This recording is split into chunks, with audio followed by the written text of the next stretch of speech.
The European Union today agreed on a funding deal worth more than $55 billion for Ukraine during a crucial summit that comes at a pivotal moment in the Russia-Ukraine war. The funds had been blocked since December after Hungary's Prime Minister Viktor Orban had vetoed the deal at a previous summit. Failure to reach an agreement would have been a major blow to Ukraine at a time when its outmanned and outgunned forces are struggling on the battlefield amid a renewed Russian assault. Military aid from the United States has dried up amid an ongoing battle in Washington over future funding for Kiev. EU Council's President Charles Michel tweeted, "We have a deal. All 27 leaders agreed on an additional €50 billion support package for Ukraine within the EU budget. This locks in steadfast, long-term, predictable funding for Ukraine. EU is taking leadership and responsibility in support for Ukraine. We know what is at stake."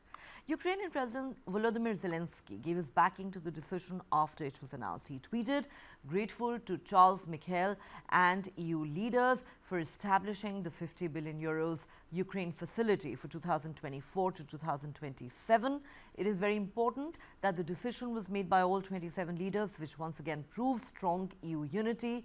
Continued EU financial support for Ukraine will strengthen long-term economic and financial stability, which is no less important than military assistance and sanctions pressure on Russia," he said.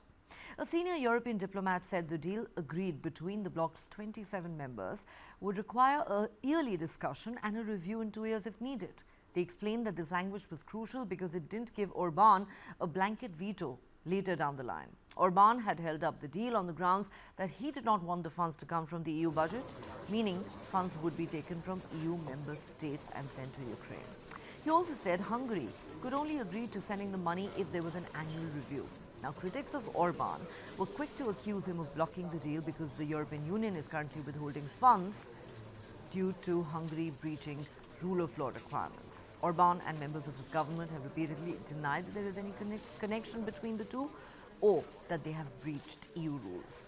European officials had feared that Orban would continue blocking the deal, not only because of money to Hungary being frozen by Brussels, but also because of his unusually close relationship with Russian President Vladimir Putin. Orban's critics across Europe believed that he was leveraging that relationship in order to bully his European allies by playing the part of a Kremlin stooge. Act tough on support for Ukraine, a key priority for most of Europe, in exchange for concessions in other areas. I'm grateful for your decision on the financial instrument for us, for our people, for Ukraine.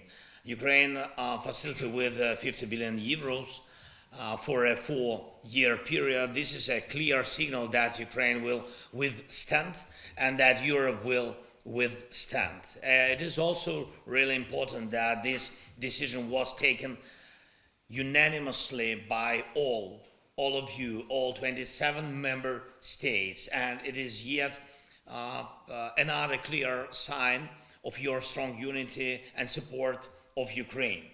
The last time a European Council meeting was held, credibility of Europe was at stake, and we all together strengthened that credibility. The EU has proven that its word matters and its promises work for the interests of entire Europe.